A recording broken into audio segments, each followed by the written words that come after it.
সারা রাজ্যের সাথে উত্তর দিনাজপুর জেলাতেও ধর্মঘটে সামিল হয়েছেন পশ্চিমবঙ্গ পিএইচই ঠিকাদার অ্যাসোসিয়েশন। উল্লেখ্য, গত 18 মাস থেকে জল জীবন মিশন প্রকল্পে নিযুক্ত ঠিকাদাররা কোনো রকম টাকা পয়সা পাচ্ছেন না। এর ফলে শুধু ঠিকাদারদের পরিবারই নয়, তার সঙ্গে যুক্ত কয়েকশো শ্রমিক অনাহারে অর্থাহারে দিন কাটাচ্ছেন। তাই মঙ্গল ও বুধবার সারা বাংলা পিএইচই কন্ট্রাক্টর্স অ্যাসোসিয়েশনের এই ধর্মঘট।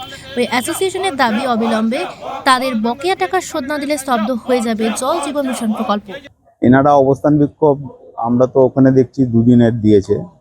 এখন ওনাদের অ্যাকচুয়াল অবস্থান করা উচিত যেরকমভাবে, কিন্তু আমাদের গেটে তালা দিয়ে ওনারা আমাদের ভেতরে ঢুকতে দিচ্ছেন না। কতক্ষণ থাকবেন? ওরা তো বলছেন না 5টা পর্যন্ত এখানে বিক্ষোভ। না, আমরা তো অফিস করতে এসেছি, আমাদের তো এখানে থাকতেই হবে। উদ্বোধন কর্তৃপক্ষ হ্যাঁ, অবশ্যই ঊর্ধ্বতন কর্তৃপক্ষ আমার সিনিয়র যিনি আছেন ওনাকে জানিয়ে দিয়েছেন, এবার প্রশাসনিকভাবে যা স্টেপ নেবেন।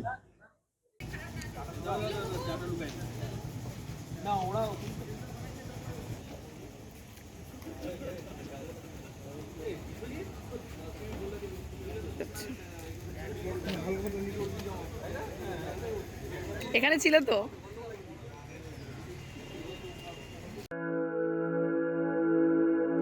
আপনি কি জটিল কিছু সমস্যায় ভুগছেন?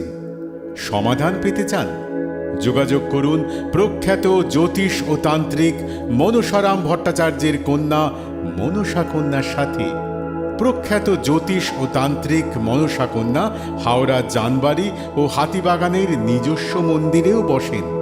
যোগাযোগ 9830106967 আর 9239655323।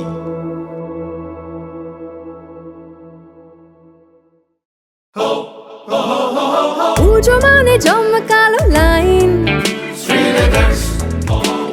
Dropbox লোফালুফি আইন, পেপারের ক্যাটালগে আঁকা, বাঙালির ইমোশনে মাখা। এ ভরসা কি উপায়, জার্নি পায়ে পায় পৌঁছে দেবে ঠিক ডেস্টিনেশন। বিশ্বমান শ্রীলেদার্স, কাটিদার শ্রীলেদার্স। শ্রী লেদার্স, হাওড়া ময়দান।